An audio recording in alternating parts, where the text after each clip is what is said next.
Hello guys, welcome to Pixup. So here we are again guys, meron tayo for isang MSI GeForce RTX 3060. So complain ng customer as usual, wala na namang display. So natin check guys, basic muna tayo.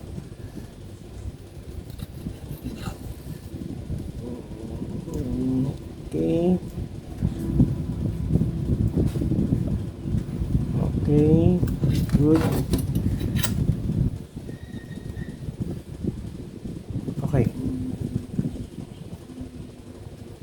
Okay, good naman yung reading niya guys. Yung resistance niya okay naman sa 12 volts 3.3 at yung 8 pin natin saka 6 pin na external 12 volt supply okay naman din. So tayo natin check guys, open natin. Okay, yung mga ganitong issue guys ang mahirap. Yung tipong missing yung merong required voltage na nawawala. Tignan natin kung mapapadali tayo dito.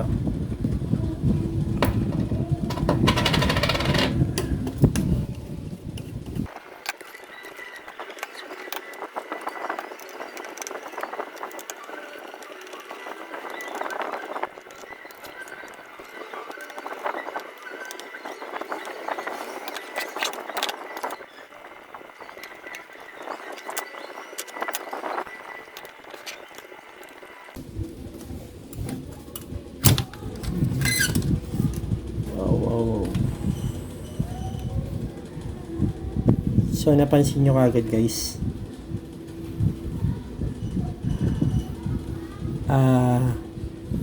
yung kanyang thermal paste, tignan nyo, di ba? Hindi siya lumapat dahil sa kapal ng ating thermal pad.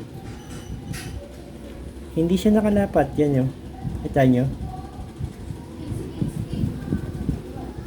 Hindi yan lapat guys pag ganyan. Okay.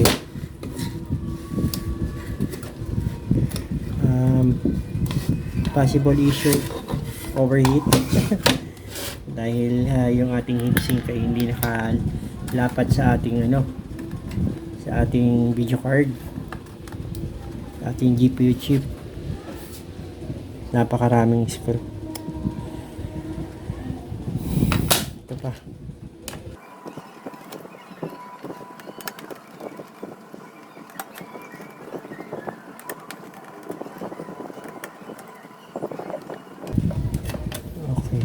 Meron din dito, grabe. Malamang nag-overheat to. Okay. Mapapansin nyo guys, nakita nyo yung kanyang thermal paste, yan diba? Kaangat to. Saka makikita mo, hindi nalapat. Dapat may sign niya na baon siya. O talagang dapat nalapat yung GPU, itong GPU crystal chip saka yung ating heatsink. Ayan, ang kapal ng thermal paste, patong-patong na. Patong-patong na yung thermal pad. Ayun, sorry, thermal pad pala, patong-patong na, diba? Ito rin okay, anyway, ang problema natin dito is no display. Mamaya natin problemahin yung thermal pad na yan. Saka parang nagalaw na ba to? Hindi ako sure kung galing na to sa ibang technician guys. O residue lang tong nakikita ko ng nag-moist lang siya. Okay. Okay guys, try natin i-check using yung ating thermal camera dahil ang problem nito guys ay yung overheating. So malaki yung pagdududa ko guys na may problema tayo sa GPU chip. Okay, try natin guys i-test using yung ating thermal camera kasi huwag na tayong patumpik-tumpik pa para matapos tayo kagad guys. Ano na kasi natin to pangatlong repair ko na to today. Pangatlong repair ko na to today ng GPU guys. Yung dalawa luckily na repair natin successful, and hoping sana ma-repair din natin to. Sana walang problema sa GPU guys. try natin i-test using ang ating thermal camera. Okay, power on. Ouch, 2 minute dito guys at dito. At isa pa rito. May isa pa rito guys. Ito. Okay, patay natin. So, yung umiinit na isa ay ito. Itong coil na to. Possible isa tong itong umiinit na to, isa tong PEX 1 volt. Tapos may umiinit dito sa side na to. Yan, umiinit na yan, data yan. Dito kasi sa side na to, karamihan niya mga 3.3 data line natin. 1.8 data line. Sorry, 1.8 data line for correction. Yan dito. Papunta sa ating BIOS saka sa memory. Ganyan. Dito yung umiinit. Tapos may nakita ko bahagya rito umiinit sa side na to. Sa GPU crystal chip. Yun ang pinakamatindi guys. Yun nandito banda. Tingnan natin ulit. Ito, yung 1 volt. Ito yung ating PEX. Kaya umiinit yan guys kasi connected yan sa ating GPU, sa ating data line. Yan, paikot niyan dyan, data line yan. Yan, mostly dito marami yan data line dyan. Kaya umiinit to. Isa pa. Just to be confirmed. Okay, tignan natin yung umiinit dito sa gilid guys ng isang crystal chip ng ating GPU.